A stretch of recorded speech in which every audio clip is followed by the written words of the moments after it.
the games begin. Okay, so who remembers Clippy from Microsoft Office?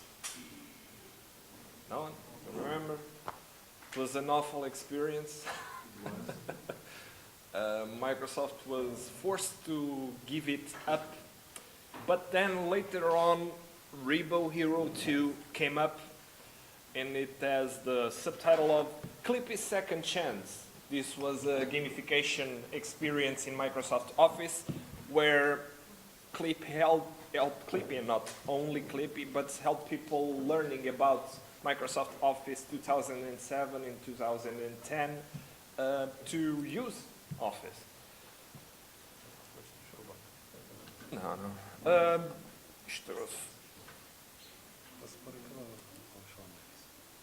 Well, we have Duolingo, but we've talked about it already. Now, okay.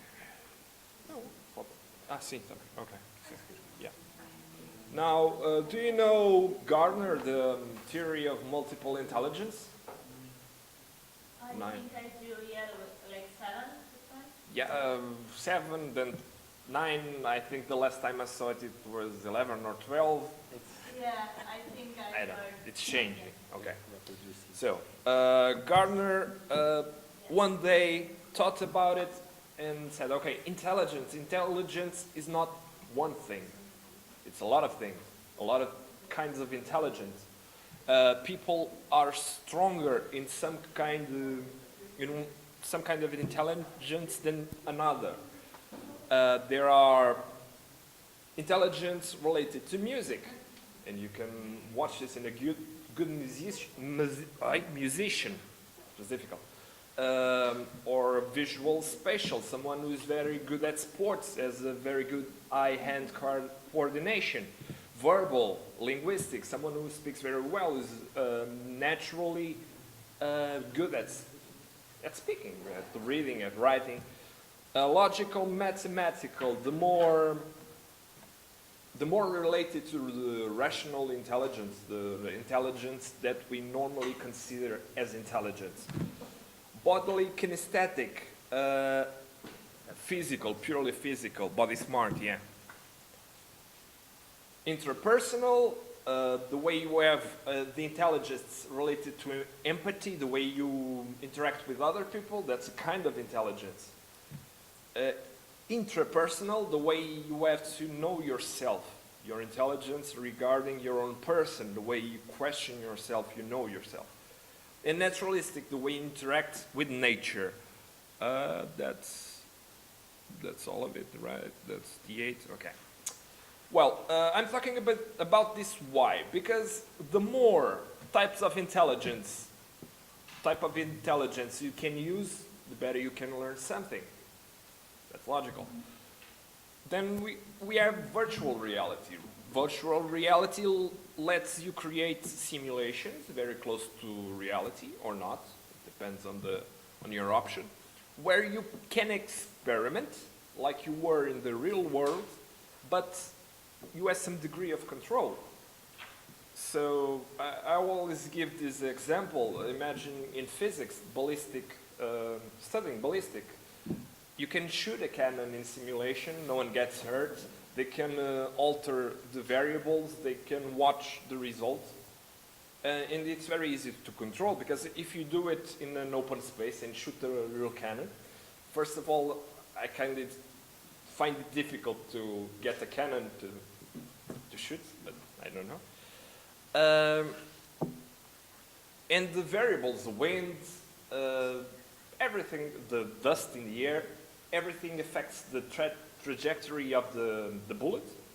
So you will get different results. In a virtual reality experience, you have control of all variables. Show them one of the videos? Yeah. Let's see a video. Maybe we'll show only once. On one. Oh, yeah. Maybe They're kind of the same, not the same, but similar.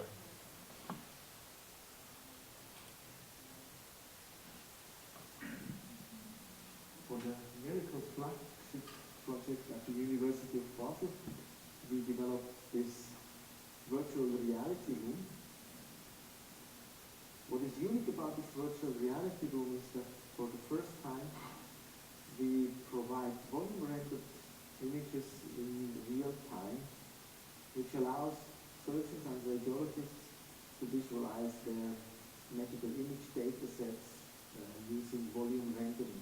Then they can walk around, they can grab the object, reposition it, they can also change the size, zoom in, zoom out, rotate it at will, so that they have the most comfortable and best view of the scene. As an additional option, we also gave them a cutting plane. This cutting plane can be used to either cut through the volumetric data set, to, for example, cut open the skull or the rib cage for a better view of the scene behind it. But at the same time, I can also switch this cutting plane into the CT mode. So I have a plane which can be freely moved around and visualizes the CT, the original CT data set behind the scene. And this virtual reality room provides a very intuitive way of positioning these cutting planes in 3D space. During the project, we realized that the shadows cast by the objects are quite crucial for an increased depth perception. In order to emphasize this, we also integrated an OR lamp into the scene. This OR lamp can now be switched on, and we can freely select the brightness of this OR lamp.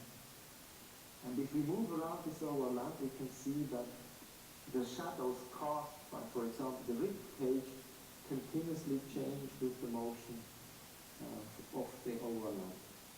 And exactly these shadows are quite crucial for an increased depth perception. This virtual reality room, developed as part of the Siemens Foundation funded Miracle project, was only made possible with the recent development of virtual reality glasses as well as GPU graphics hardware, of course combined with our quite unique volume rendering framework. So you've seen an example of virtual reality applied to medicine. Yeah. But we also can use gamification in the environment. So use this to a gamification experience. Then we have augmented reality. While virtual reality happens inside a computer, let's say so, with the glasses and everything, augmented reality is a virtual layer on top of the world, of the real world. It's also very interesting.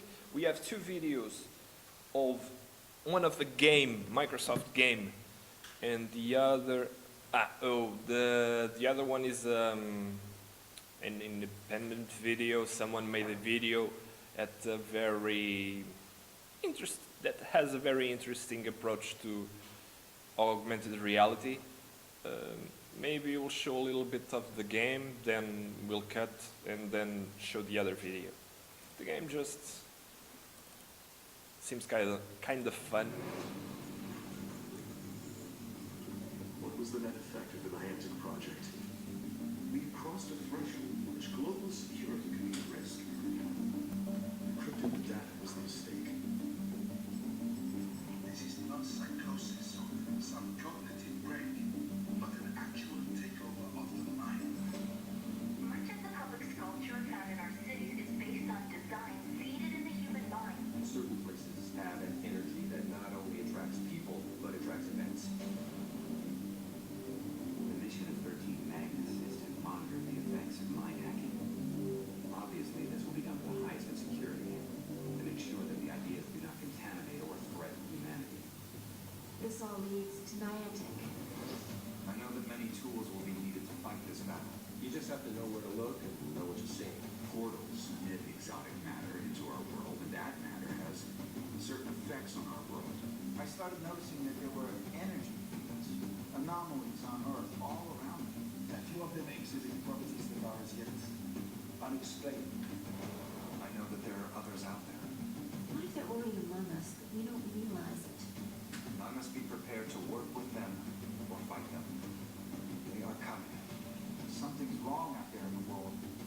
This doesn't feel like a scientific study. The one hope lies in understanding what happens in Niantic. Not all mysteries are solvable, but the joy comes in the pursuit. Well, augmented reality is very interesting. For example, in the museum, if you watch some display with a layer of information over it, I think it's very interesting. There's a lot of applications that you could have with augmented reality. Next, this video is interesting because it shows a little bit of the dangers of too much virtual reality and augmented reality.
Okay, that's slow.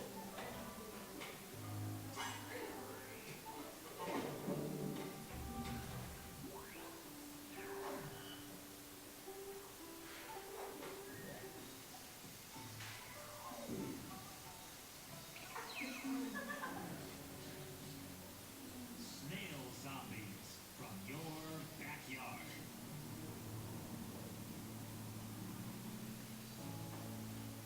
Life is a journey, and in this journey, we all want to do more, experience more, feel more, and live with no boundaries. And why shouldn't we? Sight System presents Sightseeing. Feel free to go anywhere. Why not?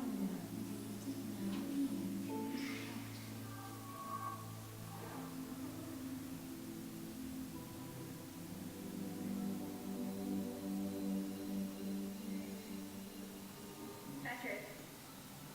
Patrick. Oh, hi. Hi, Daphne. How are you? Sorry. Okay. You look great. Thank you.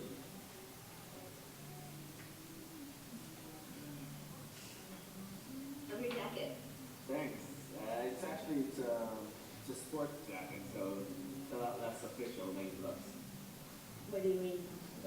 Sorry? What's the difference between a sports jacket and a normal one?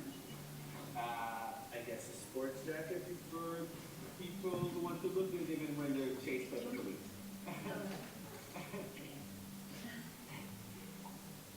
Anyway, I hope you're hungry. This Yeah. place has the best burgers in town. Oh, actually I'm vegetarian. Oh, Yeah. really? Because you didn't say it in your profile, so. Well, I don't write everything on my profile. Do you want to go somewhere else? No, it doesn't. I'll find something other than. Well, how about a glass of wine? Let's start it. Yeah. Great.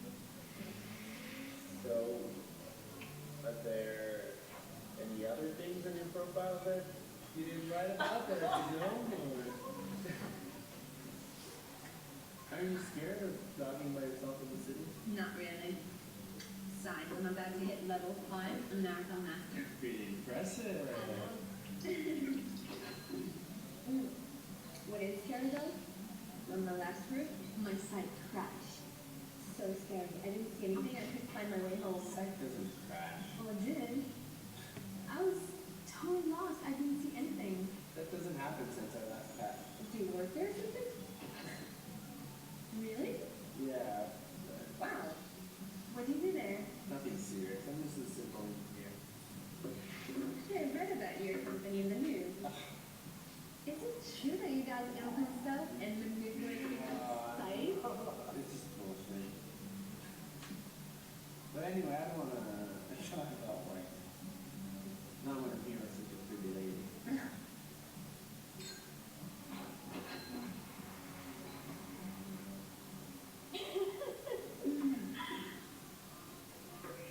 You know, you really get me.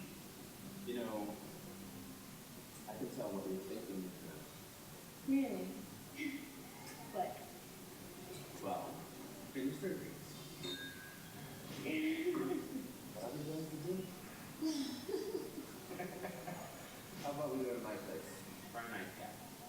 Well, if you're so good at reading my mind, you should know what I'm going to say.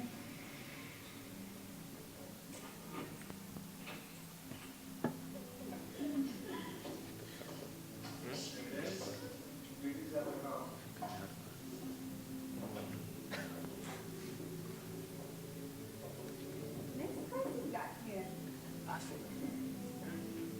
It's all right, I guess.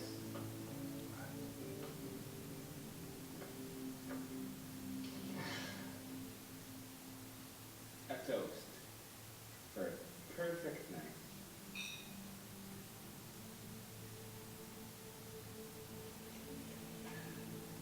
Why are you drinking? What's that? A dating app. No. Oh, no. It's for the program, lady. It's just my luck. Friggin' gay. Wait. Not touch me, you creep. Say it. I said wait.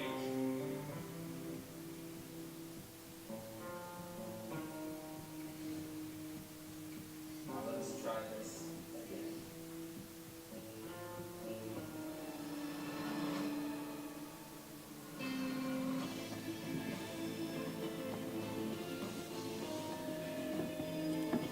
So, any thoughts? Why do you leave it? What? If it's like what you call a life, something like this, why do you leave it? Yeah, a little bit controlled. The app even told him. The app even told him when we should smile. Yeah. Okay. Let's hope So- it doesn't leave that way.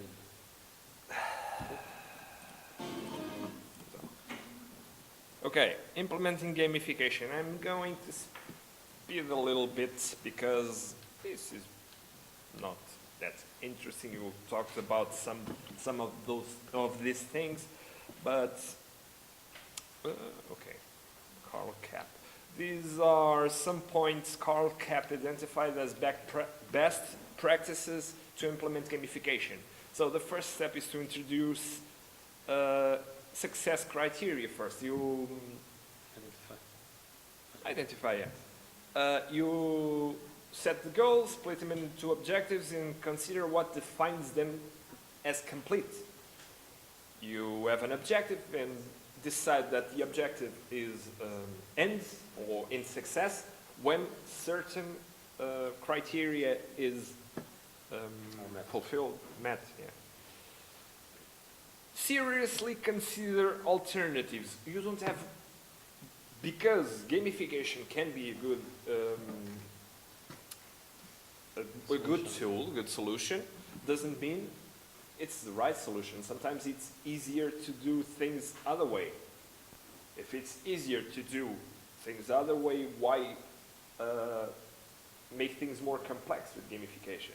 So you should always consider the easier. It's like Occam's razor. Create a tie to needs. Identify the need. That's very important because it's the first step, the empathizing part of the design thinking. Create a story, a context. That's what makes the experience more human. Make scoring and winning transparent. Don't leave doubt to how people can get the points. Keep the rules simple so people can understand them and respeitá-los. Respect them. Keep leaderboards small. This is important because once you have a huge leaderboard and some people on the top start getting a lot of points, and the ones at the bottom start looking up and I'll never get there, so they give up. What's the point? If you create smaller leaderboards, smaller groups, for example, in a company you have the company's leaderboard, and you have HR leaderboard, and you have directors leaderboard. Despite they're still being in the main leaderboard, those smaller leaderboards make them motivated to reach at least some perspectivated points. Sorry. Levels and badges. Levels are good for linear feedback. It means that the higher the level you have, the more experience you have in that experience. Nah, come on, I don't want to use the word, but yeah, more experience you have in that experience. So the level depends on the degree of experience you have. Badges are not non-linear. It means that you can get all the badges even if you're level 1. Or you can get them only when you reach level 50. It depends on what you choose. Playtest the gamification experience. I have said this a lot of times already. It's always important to test the experience, get the outcome, understand the outcome, and remake, if needed, the gamification experience. Now, simplistic concepts in game mechanics. Point, badges, and leaderboards. We've been talking about this. They are the most and simpler tools to use. But that doesn't mean they are the best tools. For example, I think the story environment is way better when it's possible. But points, what do they do? They provide feedback to the player, our way of competing with players. When balanced, can be a good tool. The idea of the balance is when you attribute too few points. For example, 1 point for a task. When you end all tasks, you probably have like 50 people with 10 points, 30 with 9. You know, there's not a lot of difference between the scores. It's a bit compact. In the other way, if numbers are crazy, you'll end up the experience with 50 million points, then another guy with 32 million. It's also distracting. Can define winning conditions or methods, goals. For example, when you reach 5,000 points, you level up. It's an example. Can define award distribution. The same thing. When you reach 10,000 points, you get a bicycle, for example. Can be a way of displaying player progress. The more points you have, the more experienced you are. Can be used for a gamifier to get some information about his or her audience. If experience have several branches, and one person has more experience in one of those branches, probably that person is more interested in that branch. Can be used to unlock new levels and can be used as in-game currency. You can attribute points, and by the end of the day, the people can use those points to buy, I don't know, virtual hats or something, some tools inside the gamification experience. Badges, they are representations of achievements. It's the visual indication that you got to that point, you've done that, achieved something. Display of credibility. You have a lot of points, so you will probably be very good at that thing. Badges, sorry, yeah. But a badge, you can have a badge about having a lot of points. Can have a badge about anything. Yeah. I was okay. Instill specific behaviors. Badges can make you do things in a way. If you really want to collect all the badges, and the badge tells you that you need to collect something, I don't know, some specific kind of nuts. You don't even like nuts, but you want a badge, so you will get the nuts, and so you can make people do things just for having the badge. They are bragging material. Some people like to brag, so contributes to the collector effect. We'll talk about this a little bit ahead. Some people love to collect. It's a very addictive thing to them. Want to show them the video? Oh, okay. There's a tool that's very interesting from Mozilla. Mozilla Open Badges is a system of badges that can be used Learning today happens anywhere across and everywhere. several. It happens in a variety of environments, different social contexts, and in a multitude of media. We can no longer think of learning in one way. Our education system faces great challenges in engaging students, keeping pace with technological change, teaching 21st century skills, and creating meaningful assessments of our learning. How do we recognize and value the way we learn today? What if we use badges? What is a badge? A badge is an on-hand representation of a skill or achievement you learn.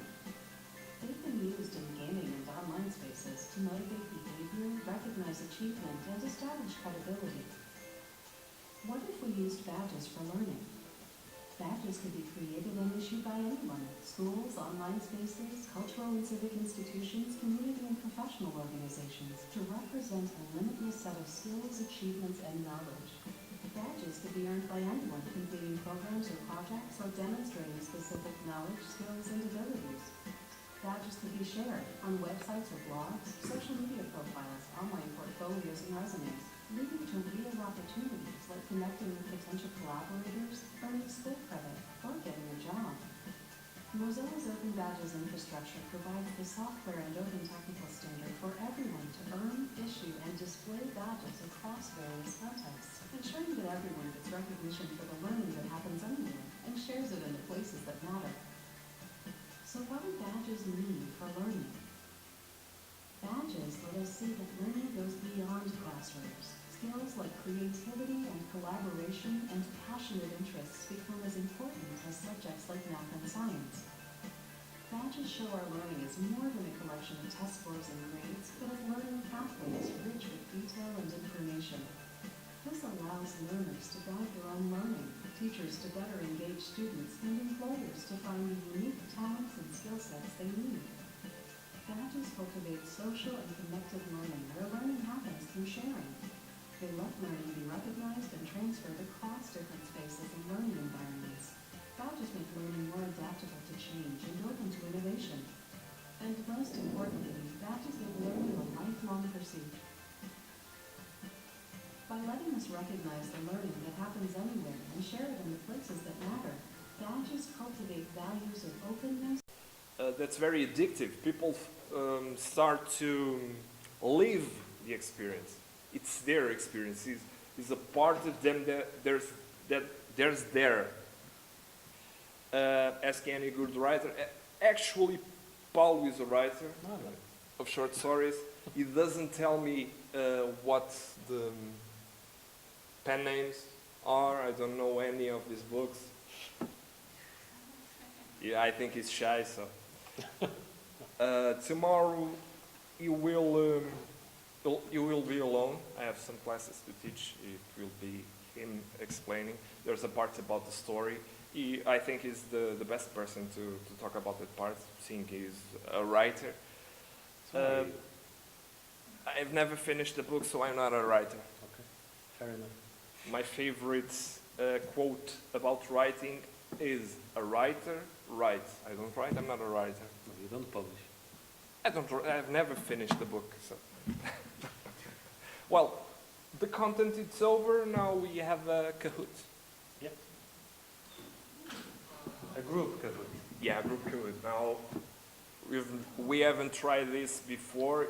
The groups were defined, right? So you'll play together. I don't know if you are already together. Yeah. Yeah, the groups that were defined. Number 2, so is the number. Yeah. You are number 2.